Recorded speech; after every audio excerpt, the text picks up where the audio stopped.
জামালপুরে সরিষা ক্ষেতে মৌবাক্স বসানোর মাধ্যমে মধু উৎপাদন শুরু হয়েছে।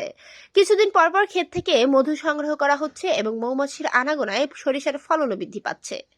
সদর উপজেলার সরিষা ক্ষেতে মধু উৎপাদন করে সাফল্য পেয়েছেন চাষিরা, যার ফলে তারা আর্থিকভাবে লাভবান হচ্ছেন। এর ফলে এলাকায় কৃষকদের মধ্যে সরিষা ও মধু চাষে আগ্রহ বৃদ্ধি পেয়েছে। চলতি বছর সরিষার চাষ বেড়েছে এবং কৃষকরা অল্প পরিশ্রম কম খরচে বেশি লাভ পাচ্ছেন, যা তাদের সরিষা চাষে আরও আগ্রহী করে তুলছে। চলতি মৌসুমে কৃষকদের সরিষার পাশাপাশি মধু চাষেও উদ্বুদ্ধ করার কার্যক্রম শুরু হয়েছে। মৌচাষী আসলাম উদ্দিন প্রতি বছর সরিষা, সূর্যমুখী, গ্রীষ্ম ও শীতকালীন ফসল লিচু ও ধনিয়া থেকে মধু সংগ্রহ করেন। এই মধু অত্যাধিক পুষ্টিকর খাদ্য বিদায় সবার সামনে এই খামারটি উন্মুক্ত দেখার জন্য, শেখার জন্য।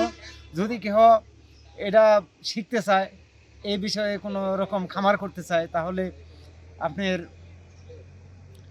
সরকারিভাবে বিনা পয়সায় যারা ট্রেনিং করায়, বেসিক ট্রেনিং করায়, তারপরে অন্যান্য এনজিও যারা আছে ট্রেনিং করায়, তাদের কাছ থেকে ট্রেনিং নিয়ে বিনা পয়সায় ট্রেনিং নিয়ে শিখে লাইসেন্স নিয়ে এই ব্যবসায় আসতে পারে।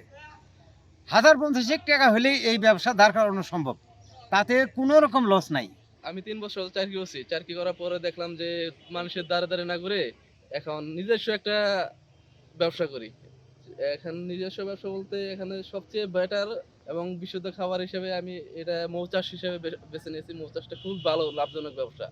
এই ব্যবসা 50,000 টাকা নিয়ে শুরু করেছি এবং এখানে বক্স 60টার মতন হয়ে গেছে। 60টা বক্সে আলহামদুলিল্লাহ 3 মণ করে মধু আসে। এটা লোকালি বিক্রি হয়ে যায়, অনেক টাকা লাভ হয় এখানে। 400 টাকা করে বিক্রি করি এখান থেকেই মধু। মধু এখানেই সেল হয়ে যায়, আর আমার পাইকারি দেওয়া লাগে না। সমস্ত মধু এখান থেকে শেষ হয়ে যায়। আমরা সিজনটা শুরু করি ডিসেম্বর মাস থেকে। ডিসেম্বর মাসে শুরু করি, একবারে জানুয়ারি, ফেব্রুয়ারি, মার্চ, এপ্রিল পর্যন্ত আমরা এই ব্যবসা শেষ করি। তারপরে ডাল সিজন চলে যায়।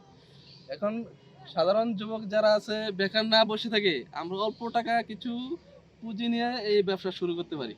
এই ব্যবসায় অনেক লাভ, অনেক ইনকাম হয়।